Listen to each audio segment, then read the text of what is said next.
नमस्कार. तर इंद्रायणी या मालिकेच्या आजच्या भागात आपण पाहणार आहोत की आदू विठूच्या वाडीतून गायब झालेला असतो आणि सर्व फंटा गँग खूप टेन्शनमध्ये असतात. आता इंदू विठुरायाच्या मंदिरात येते आणि विठुरायासमोर हात जोडून उभी राहते आणि ती विठुरायाला म्हणते की विठुराया, आदू कुठे आहे रे? आम्ही त्याला सगळीकडे शोधलं पण आदू कुठेच नाही सापडला. आता तूच मदत कर रे बाबा आम्हाला. तो मला न सांगता कुठेच नाही जात. असं पहिल्यांदा वागलाय रे तो. मला त्याची खूप काळजी वाटते. आता तूच सापडून दे. आता इंदूला अचानक कोणाचा तरी रडण्याचा आवाज यायला लागतो. तेव्हा इंदू घाबरून इकडे तिकडे बघायला लागते आणि म्हणते की कुणीतरी रडतंय का इथे?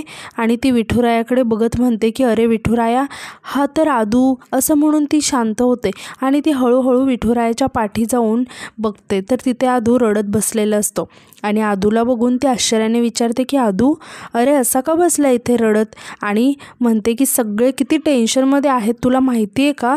सगळे शोधतायत तुला. तेव्हा आदू म्हणतो की अगं तेच सगळे माझ्या आईवर हसतात ना, माझ्या आईला वेडंवाकडं बोलतात. मला नाही सहन होत गं. माझी आई इतकी वाईट आहे का गं? तेव्हा इंदू म्हणते की इतकी तितकी काय? आई ती आईच असते. आई अजिबात वाईट नसते. तेव्हा आदू म्हणतो की अगं तरी लोक बोलतात ना, मला अजिबात सहन नाही होत माझ्या आईबद्दल बोललेलं. तेव्हा इंदू आदूला म्हणते की अरे लोक बोलतात आणि नंतर विसरून जातात. तू काय लक्ष देतोस त्यांच्याकडे? तेव्हा आदू म्हणतो की अगं पण ते कानावर पडतं ना. यावर इंदू म्हणते की बरं ठीक आहे, आता कोणीही काही नाही बोलणार. बस हे बघ आदू, मी आहे, आपली फंटा गँग आहे, तू कशाला काळजी करतोयस? बरं चल उठ. असं म्हणून ती आदूला उठवायला लागते आणि म्हणते की चल. तेव्हा आदू रडत म्हणतो की इंदू, अगं मला नाही आवडत माझ्या आईबद्दल असं कोणी बोललेलं. इंदू आदूला समजावत म्हणते की आदू तू गुड बॉय आहेस ना आणि झाल्या गेल्या गोष्टी विसरून जायच्या. असं डोक्यात ठेवून दुःखी नाही व्हायचं. आणि ती आदूला म्हणते की बरं तू रडू नकोस, डोळे पुस बघू. आदू इमोशनल होत म्हणतो की इंदू तू अशीच राहशील ना कायम माझ्यासोबत? कारण तू असल्यावर सगळं नीट होतं बघ. तेव्हा इंदू आदूचा हात हातात घेऊन म्हणते की प्रॉमिस, मी कायम तुझ्यासोबत अशीच राहील. कारण बेस्ट फ्रेंड कधीच एकमेकांना सोडून जातात का? तेव्हा आदू म्हणतो की नाही. आता इंदू म्हणते की आदू तू जे आज केलंस ना ते पुन्हा नाही करायचा. तुला माहिती आहे का आज आपली किती इम्पॉर्टंट मॅच होती ते, आणि तू नाही म्हणून सगळे किती घाबरले होते. तेव्हा आदू म्हणतो की सॉरी, मी असं कधीच नाही वागणार. इंदू म्हणते की आणि जर वागलास तर 2 धम्मक लाडू आणि 4 चापट पोळ्या देईन मी. तेव्हा आदू खूप हसायला लागतो. आता इंदू म्हणते की बरं चल ये इकडे. असं म्हणून ती आदूला विठुरायासमोर घेऊन येते आणि म्हणते की हात जोड आणि आता म्हण की विठुराया मी असं कधीच नाही वागणार. तेव्हा आदू म्हणतो की विठुराया मी असं कधीच नाही वागणार. आता मोठ्या बाई हे सगळं खिडकीतून बघत असतात आणि त्यांना खूपच राग आलेला असतो. आता इंदू आदूला म्हणायला लावते की विठुराया पाठी राखा. तेव्हा आदू म्हणतो की विठुराया पाठी राखा. हे पाहून मोठ्या बाई रागातच आदू आणि इंदू जवळ येतात. इंदू आदूला म्हणते की बरं चल आपण आता घरी जाऊया, सगळे काळजी करत असतील ना. असं म्हणून ते दोघेही जाणार तर त्यांना समोर मोठ्या बाई दिसतात. आता ते दोघेही घाबरून मोठ्या बाईंकडे बघायला लागतात. आता मोठ्या बाई खूप रडायला लागतात आणि आदूला जवळ घेतात आणि रडत म्हणतात की अधोक्षज काय चुकलं का माझं? रागवलंस का रे आईवर? तेव्हा आदू म्हणतो की नाही. तेव्हा मोठ्या बाई रडत म्हणतात की मग असा का वागलास? तेव्हा आदू म्हणतो की मी आता असं कधीच नाही वागणार. मोठ्या बाई म्हणतात की गुणी माझं लेकरू. आणि ते आदूला म्हणतात की सकाळपासून काही खाल्लं नाहीस तू, भूक लागली असेल ना बाळा, चल तुला जामपोळी देते. असं म्हणून त्या आदूला घेऊन जायला लागतात आणि इंदूकडे जाता जाता खूप रागाने बघत असतात. आता यानंतर रात्री आपण पाहतो की गोपाळ इंदूचा अभ्यास घेत असतो. गोपाळ इंदूला म्हणतो की हे घे इंदे, आता भूकंप जरी आला ना तरी ही गणिते सोडवल्याशिवाय ना उठायचं नाही. दिलेली तेवढी गणित आहेत ना ती सर्व सोडवायची. काय कळतं ना मी काय बोलतोय ते? तेव्हा इंदू गोपाळला म्हणते की कळलं, पण समजा जर इथे चिचुंद्री आली तर मी उठू ना जाग्यावरून? तेव्हा गोपाळ खूप रागाने इंदूकडे बघायला लागतो. तेव्हा इंदू हसायला लागते आणि म्हणते की अरे गंमत केली, असं काय बघतोयस? तेव्हा गोपाळ म्हणतो की किती मस्ती आहे गं तुझ्या अंगात, आणि ती चिचुंद्री कशाला येईल या बेडकीपाशी? इंदू रागाने विचारते की काय बोललास मला? तेव्हा गोपाळ म्हणतो की तुलाच बोललो बेडूक, नीट अभ्यास कर. आणि पहिली सुरुवात कोणी केली गं? तेव्हा इंदू म्हणते की मीच केली. मग गोपाळ म्हणतो की चल मग नीट अभ्यास कर, फालतूचं बोलणं लागतं तुला ना गपगुणानं अभ्यास करायला येत नाही, चल अभ्यास कर असं म्हणून गोपाळ तिथून निघून जातो. तेव्हाच तिथे करिश्मा येते आणि इंदूकडे खूप रागाने बघायला लागते. इंदूचं लक्ष अचानक करिश्माकडे जातं आणि ती करिश्माकडे बघायला लागते. आता करिश्मा लाईट बंद करते आणि इकडे इंदूचा अचानक ओरडण्याचा आवाज यायला लागतो. इंदू खूप ओरडत असते. आता यानंतर आपण पाहतो की मोठ्या बाई आणि शकुंतला किचनमध्ये असतात आणि तेव्हाच तिथे इंदू येते. आता इंदूकडे पाहून शकुंतला म्हणते की इंदू आलीस का बाळा, भूक लागली असेल ना तुला, बरं तुला जेवायला वाढते चल. तेव्हा शकुंतलाचं लक्ष अचानक इंदूकडे जातं. शकुंतला खूप घाबरते आणि इंदूजवळ येऊन म्हणते की अगं काय झालं तुला, तुझा गाल काय एवढा सुजलाय, तुझ्या गालाला किती लागले, काळं निळं झालंय, ये तू आधी इथे बस बघू. इंदूच्या तोंडाला खूपच लागलेलं असतं. आता मोठ्या बाई खूप रागाने इंदूकडे बघत असतात आणि हळूच हसतात सुद्धा त्या. आता शकुंतला इंदूसाठी मलम घेऊन येते आणि इंदूच्या जखमेवरती लावायला लागते. तितक्या तिथे करिश्मा आणि इंदूकडे बघायला लागते. तर मोठ्या बाई करिश्माकडे बघत असतात. आता शकुंतला इंदूला विचारत असते की सांग तरी मला कसं लागलंय. इंदू घाबरून करिश्माकडे बघत असते. तेव्हा करिश्मा म्हणते की अगं सांग, माझ्याकडे कशाला बघतेस, शकुंतला काकी काहीतरी विचारते तुला, सांग त्यांना उत्तर दे. इंदू घाबरत आणि अडखळत सांगते की ते मागच्या अंगणामध्ये पाय घसरून पडले. शकुंतला आश्चर्याने विचारते की पाय घसरून पडलीस, अशी कशी पाय घसरून पडलीस. तेव्हा करिश्मा म्हणते की सांग ना, जे तू मला सांगितलं ते त्यांना पण सांग, अंधार होता ना तिथे. यावर इंदू घाबरत सांगते की हो अंधार होता तिकडे. शकुंतला इंदूला म्हणते की जपून जायचं ना बाळा, लागलं ना आता, आणि म्हणते की थांब मी तुझ्यासाठी जेवण घेऊन येते. असं म्हणून ती इंदूसाठी जेवण आणायला जाते. आता मोठ्या बाई शकुंतलाला म्हणतात की शकुंतला करिश्मा पण आहे इथे, तिला पण जेवण वाढ. असं म्हणून मोठ्या बाई करिश्माला खुर्चीवर बसायला सांगतात. मग करिश्मा खुश होऊन खुर्चीवर बसते. आता इंदू घाबरून मोठ्या बाई आणि करिश्माकडे बघत असते. आता यानंतर आपण पाहतो की इंदूला चेहऱ्याला झालेल्या त्या जखमेचा खूप त्रास होत असतो. आता ती स्वतःशीच बोलत असते की किती मारलंय करिश्मा ताईने, खूपच दुखतंय. मोठ्या बाई दुरून तिच्याकडे बघत असतात आणि त्या इंदूजवळ येतात आणि म्हणतात की अगं बाई खोटं पण बोलायला जमते की तुला, बरोबर आहे म्हणा, का नाही जमणार, तुझ्या व्यंकट महाराजांनी शिकवलंच असणार खोटं बोलायला. यावर इंदू म्हणते की मोठ्या बाई माझ्या व्यंकू महाराजांनी जे शिकवलं तेच मी कीर्तनामध्ये बोलले. तेव्हा मोठ्या बाई रागाने म्हणतात की गप्प बस खोटारडी कुठली, तुझ्या त्या बहिणीने तुला चांगलं बोकलून काढलंय आणि आतमध्ये येऊन काय सांगतेस अंधारामध्ये पडली म्हणून.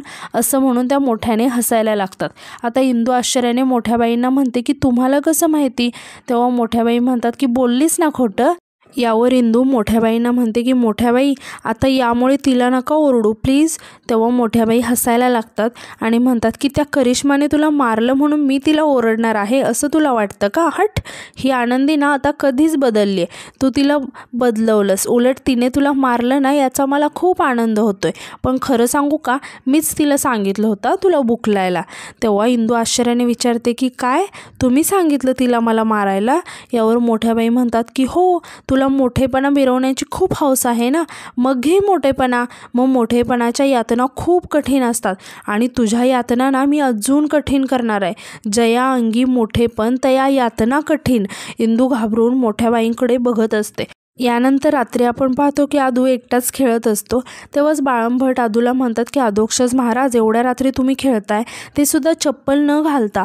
अहो असं करायचं नाही, चप्पल घालायची, विंचू फिरतात इथे, एखादा चावला तर काळजी घ्यायची ना आपण. यावर आदू म्हणतो की मला सवय आहे बिना चप्पलचं खेळायचं, प्रॅक्टिस आहे ना. मग बाळंभट आतमध्ये निघून जातात आणि आदू बाहेर एकटाच खेळत असतो. यानंतर इकडे आपण पाहतो की मोठ्या बाई इंदूला म्हणतात की माझं पोरगं तुला मानतं, बेस्ट फ्रेंड आहे ना तू त्याची, तरी त्याला अजून कळत नाही, लहान आहे तो, सारखं आपलं इंदू चालू असतं त्याचं. माझं पोरगं आता लहान आहे म्हणून, मोठं झालं ना की त्याला पण कळेल की त्याची आईच बरोबर होती, पण तोपर्यंत तो त्याच्याशी बोलायचं पण नाही आणि त्याच्याशी मैत्री पण करायची नाही, नाहीतर मी तुझा असा छळ करेन ना की बस. असं म्हणून त्या तिथून जायला लागतात. इंदू त्यांना थांबवत म्हणते की मोठ्या बाई मोठ्याबाई, तुम्ही माझा किती पण छळ करा, पण मी आदूसोबतची मैत्री कधीच नाही तोडणार. यावर मोठ्याबाई रागाने म्हणतात की अशी देई नाही खानकर, मग काय बघणार नाही की तू कोण आहेस आणि काय आहेस, बालकीर्तनकार आहेस की अजून काय आहे. आणि त्या म्हणतात की तू एक काम कर, जा आणि तुझ्या व्यंकू महाराजांना सांग की करिश्माला मीच तुला मारायला पाठवलं होतं, जा जाऊन सांग.